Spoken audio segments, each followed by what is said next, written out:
diperhatikan. Tapi kalau urusan harta waris itu tetap dibagi berdasarkan faraid. Tetap dibagi berdasarkan faraid. Jadi kesimpulannya itu ya, kalau masalah kasus yang saya sampaikan tadi, kalau memang keluarga dari si almarhum ini berhak di sana, mereka menuntut untuk disegerakan dibagi, ya. Tapi kalau dalam pembagian harta warisan dalam kasus-kasus tertentu, misalkan mereka tidak berhak di sana, maka itu tidak ada gunanya mereka mendesak. Tidak ada gunanya mendesak. Terima kasih Ustaz. Ada kasus penuntut bebas misalnya, suami meninggalkan istri, meninggalkan anak 6 orang.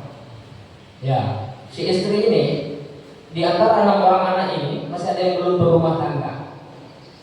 Si suami tadi meninggalkan beberapa hektar kebun sawit. Secara hukum Islam, hukum waris itu mestinya dibagi.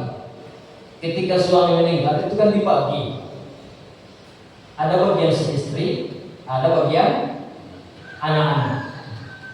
Nah, kalau dalam kasus seperti ini anaknya ini misalkan 5 orang perempuan, 1 orang laki-laki, ini dalam kasus pembagian harta warisan, yang lebih banyak bagiannya itu di sana bukan si laki-laki. Nah, kok bisa seperti itu? Itulah hukum waris. Terus siapa yang lebih banyak? Perempuan, anak-anak perempuan sama istri.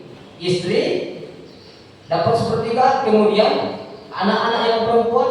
Terus laki-laki ini dapat berapa? Namanya asobah.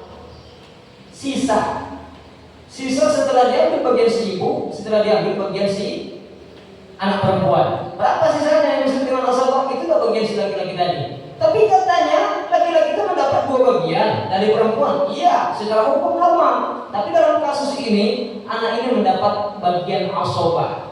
Tapi yang terjadi hari ini, si ibu tadi tidak membagikan harta itu. Dengan alasan apa? Dengan alasan masih punya tanggungan terhadap anak laki-laki 1, anak perempuan 1. Sementara hak dari 4 anaknya itu diabaikan oleh si ibu itu. Mestinya ketika suaminya sudah meninggal, ini anak yang politik dibagikan semuanya untuk anaknya yang 6 ini. Bagian saya sebagai perempuan, sebagai istri ini. Bagian anak saya ini. Tapi yang terjadi di lapangan apa? Kebiasaannya itu tidak dibagi, Pak. Tetap dikuasai sepenuhnya oleh istri. Nah, makanya hukum waris ini sangat sensitif. Saking sensitifnya para ustadz itu malas membahas ini. Malas membahasnya. Karena berbeda terus nanti dengan kejadian. Jemaah pun tak enak mendengarnya. Sama ini membahas hukum waris ini dengan membahas amil zakat, asnaf zakat, Pak. Ya, asnaf zakat itu sangat sensitif, ini, Pak. Kenapa sensitif? Kalau dibahas hukum yang sebenarnya nanti yang tersinggung orang yang tidak dapat bagian, yang biasa dapat bagian, kemudian tak dapat bagian, atau amil. Ya, amilnya. Amil itu secara fikih itu orang yang sudah dipekerjakan oleh sultan, oleh seorang amir. Yang di kita ini Bapak Ibu itu panitia. Cuma kalau disampaikan hukum yang sebenarnya nanti itu banyak amil-amil zakat ini yang komplain sama saya nanti. Komplain itu. Dari mana bagian panitia zakat ini? Bukan dari zakat. Terus dari mana? Ya pemerintah ini yang menggaji panitia ini atau pemerintah setempat, desa, RT, RW. Karena maksud mereka itu bukan amil.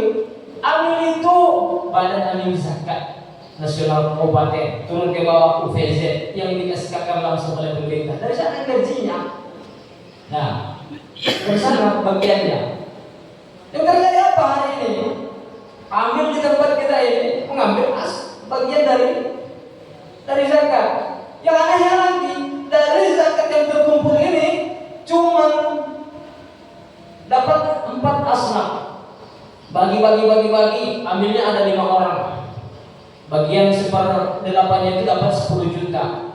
10 juta bagi 5, dapatlah ambil masing-masing 2 juta per orang. Bagian fakir dan miskin di sana ada 100 orang fakir, Pak. Ada puluhan fakir. Maka fakir miskin dapat 250, miskin 150.000, ambilnya 2 juta. Adilkah? Terjadi nih Pak, terjadi. Nggak jauh-jauh dari kita ini. Makanya agak sensitif kalau masalah berurusan dengan angka-angka ini. Yang namanya urusan dengan angka-angka itu sangat sensitif membahasnya. Tapi insya Allah bagi orang yang sudah benar-benar hati-hati dengan masalah harta ini, dia akan datang sendiri mempelajari. Hak saya kah ini tidak usah. Hak saya ini saya ambil, ya, karena dia hati-hati. Nah, itulah kira-kira Bapak ya. Mohon izin, mohon maaf atas keterlambatan waktunya sedikit, ya. Dan bolehlah sekali-sekali Pak, karena ini penutupan kita ya, penutupan kebersamaan kita selama Ramadan ini. Selama bergaul di sini memberikan kajian, mungkin ada beberapa penyampaian yang kurang enak, kurang pas rasanya. Saya mohon izin, mohon maaf, dan mohon doa setelah ini dari kami langsung mengadakan sahabat mau mudik nak rayo kami ibu.